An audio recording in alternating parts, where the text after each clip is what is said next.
Good morning to everyone watching.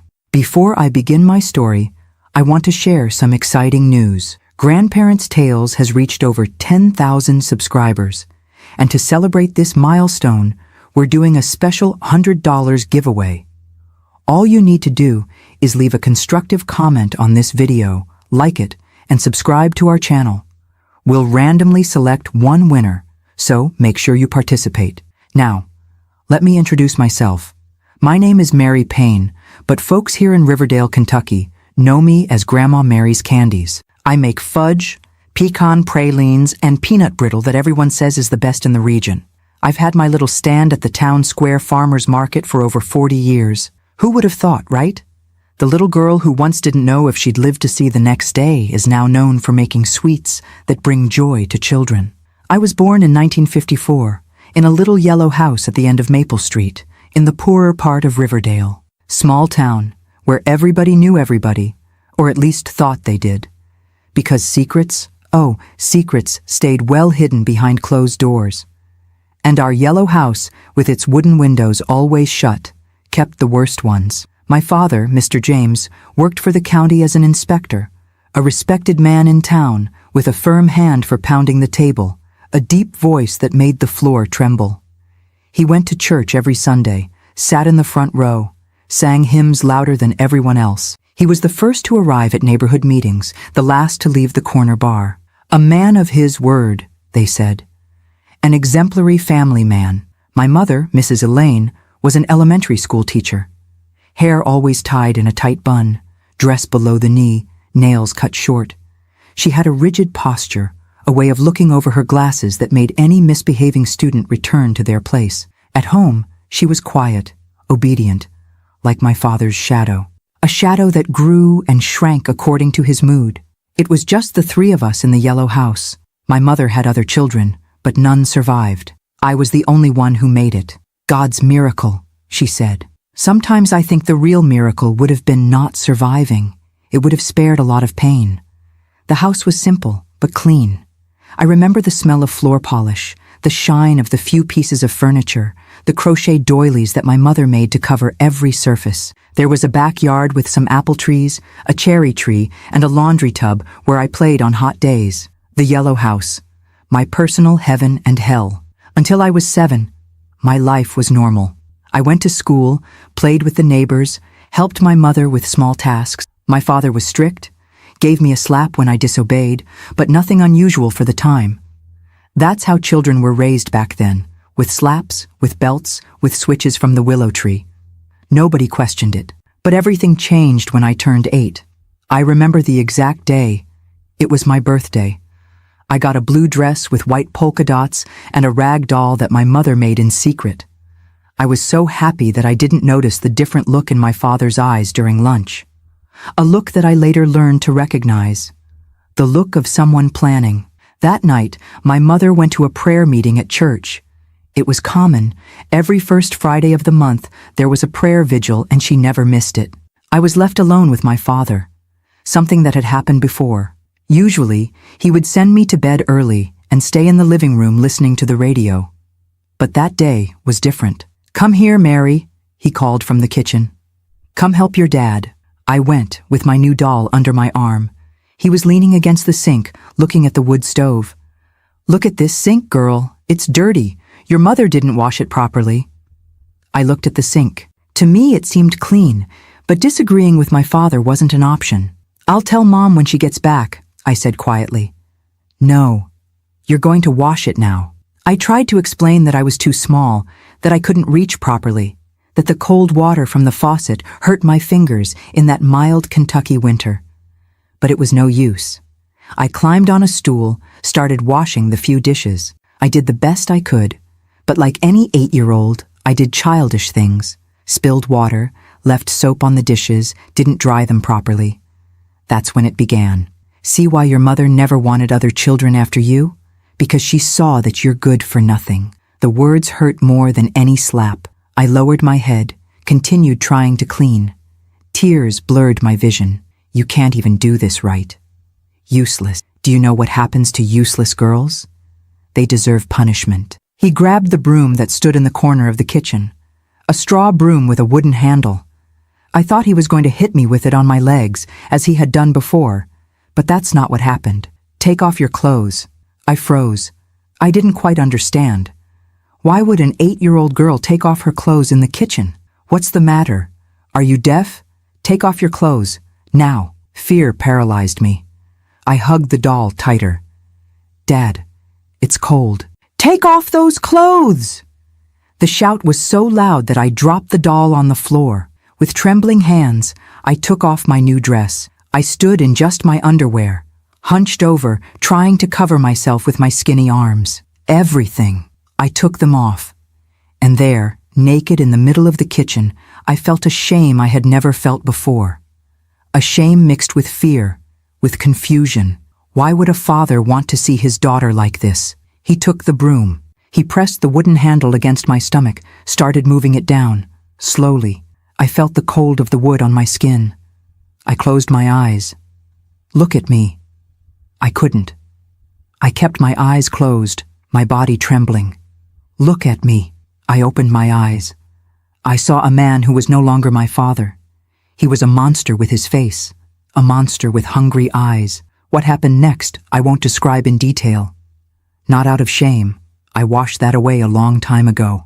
But because there are children watching this video, and I don't want to put in their little heads the images that still live in mine, I'll just say that it hurt. It hurt so much I thought I was going to die. The broom handle. He used it in a way that no object should ever be used, that no child should ever feel, that no father should ever do. When it was over, I was bleeding. He threw my clothes on top of me. If you tell anyone, I'll kill you and your mother. Now clean up this floor.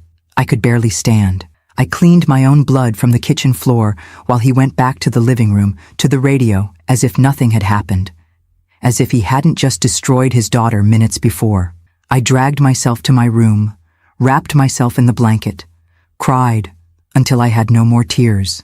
The physical pain was terrible, but the pain in my soul was worse, because I didn't understand. What had I done so wrong? Why would my father, who was supposed to protect me, do that? When my mother came back, I thought about telling her. She came into my room, saw that I was awake. "What is it, girl? Can't sleep?" I opened my mouth, but the words wouldn't come out. The fear was greater. What if he carried out his threat? What if he killed us? I ended up just shaking my head. "Then go to sleep. You have school tomorrow." And she left, closing the door. Just like that. She didn't see my tears, didn't notice my fear, or pretended not to notice. That night, something died inside me. Trust, security, childhood. I thought it was a one-time thing, punishment for not washing the sink right. But I was wrong. In the weeks that followed, whenever my mother went out, he found a way. There was always an excuse. The house wasn't clean. I came home late from school. My grades weren't good enough. "Get the broom," he would say. And I obeyed, because what else could an 8-year-old girl do? A little girl against a grown man? The worst came when I discovered that my mother knew, or at least suspected. One night, I came home from school with my skirt dirty with mud because I had fallen on the way. My father was furious. "To your room," he ordered. "You know what's going to happen." I went, trembling.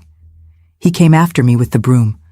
But this time, I noticed that the door didn't close completely. Through the crack, while it was happening, while I was writhing in pain on the bed, I saw my mother, standing in the hallway, watching.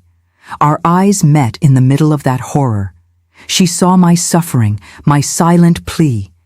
And do you know what she did? Nothing. Absolutely nothing. She closed the door slowly and left. That's when I understood the true betrayal. It wasn't just him. It was her too. The person who was supposed to protect me, defend me, fight for me against the whole world, had chosen to turn her back. That night, I cried differently. Not just from pain, but from complete abandonment. I was alone in the world, alone against the two of them. The abuse continued.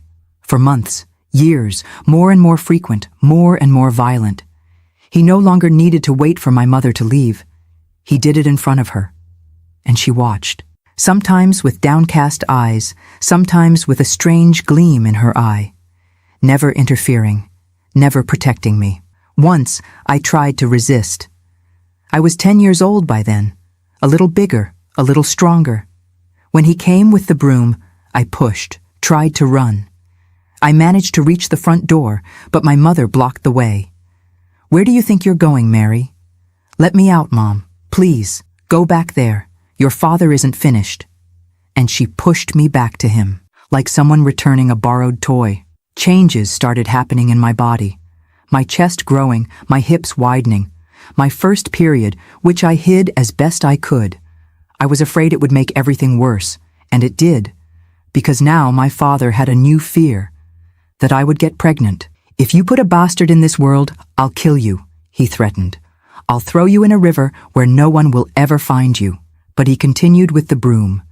He was just more careful, used it in other ways. He invented new ways to hurt without leaving evidence. At school, I became the strange girl, quiet, always wearing long sleeves even in the heat, sitting at the back of the class. I didn't play at recess, didn't talk to anyone, never smiled. My grades, which had been good, plummeted. I couldn't concentrate. How can you pay attention to English when your whole body aches? How can you learn math when all you think about is the horror waiting for you at home? The teachers noticed something was wrong, of course, but back then, it was different. Don't put a spoon in husband and wife fights. The saying applied to everything. Family problems were family problems. Only one teacher persisted, Mrs. Linda, the history teacher. Short, always with her curly hair tied back, large glasses that slid down her nose. She had a different way of looking at me, not with pity, nor with disgust, with understanding. One day she called me after class. "Mary, is everything okay at home?" The simple question almost broke me. It had been so long since anyone had asked how I was. I opened my mouth to answer yes, as I always did, but I couldn't. The tears came, uncontrolled. "No," I finally answered. "Nothing is okay." But I didn't say more. Not that day. The fear was still greater than the pain. The fear of what he would do if he knew I had spoken. The fear that they wouldn't believe me. After all, who would believe a girl against two respected adults in town? "If you need to talk, I'm here," she said simply. And for the first time in years, I felt that I wasn't completely alone. I was 13 years old by then. 5 years of daily abuse. 5 years of having my childhood stolen. My body violated. My soul broken. 5 years watching my own mother condone my torment. 5 years wanting to die every night and waking up disappointed to still be alive the next morning. That's when everything got even worse. The yellow house was no longer just my hell. It had become my complete prison. My father began to lock the doors when he left, to forbid me from talking to anyone. The broom, always the same one, leaning in the corner of the kitchen as a constant threat. I would look at it and tremble, even when I was alone. I began to have terrible nightmares. I would wake up screaming, sweating. Sometimes I wet the bed, at 13 years old, which only gave more reason for punishments. At school, I barely spoke. I barely lived. But a spark of anger began to grow inside me. An anger that was small at first, but grew each day. Anger at the injustice, the pain, the betrayal. Anger that turned into courage when I realized one thing. If it continued like this, I wouldn't survive. It was that simple. Either I spoke up or I would die. It was on a Wednesday that everything changed. An ordinary Wednesday, blue sky, scorching heat. The broom had been used the night before, after I dropped a glass in the kitchen. I could barely sit in the school chair. I was in so much pain. Mrs. Linda noticed. She noticed the way I moved, uncomfortable. The way I held back tears. At the end of class, she asked me to stay again. This time she locked the classroom door. "Mary, what's happening in your home?" I remained silent, looking at the floor. "Mary, look at me." I looked. I saw in her eyes something I had never seen in my mother's eyes. Genuine compassion. No one deserves to suffer, Mary. No one. Especially not a child. If someone is hurting you, you can tell me. I will help you. And then, after 5 years of silence, I spoke. The words came like a flood. Uncontrolled, dirty, devastating. I told her everything: the broom, the blood, the pain, the mother who watched, the constant fear, the threats, everything. She listened without interrupting, without judging. When I finished, exhausted, she had tears in her eyes. "I believe you," were the three most important words I had ever heard in my life. "I believe you. And we're going to fix this." That afternoon, on the way back to the yellow house, I felt something different in my chest. I didn't know the name of it yet. Only later did I understand that it was hope. Do you know what betrayal is? Betrayal isn't just the story of a husband who cheats. Betrayal is when someone who should protect you turns their back when you need them most. It's worse than any slap. It's a stab wound that doesn't heal. That's what I experienced with my own mother, Elaine. A woman who taught the alphabet to hundreds of children in Riverdale, but who couldn't teach her husband that their daughter wasn't an object. A woman who said the rosary every day, but closed her eyes to the sin happening under her own roof. At first I thought she didn't know, that she didn't notice. How could a mother see her 8-year-old daughter limping in pain and not ask anything? How could she see the sheets stained with blood and pretend it was normal? I made up 1,000 excuses for her in my head. That maybe she didn't see, that maybe she didn't understand, that maybe she was afraid too. But that night, when our eyes met through the crack in the door while my father was using the broom, all the excuses died. She knew. She had always known.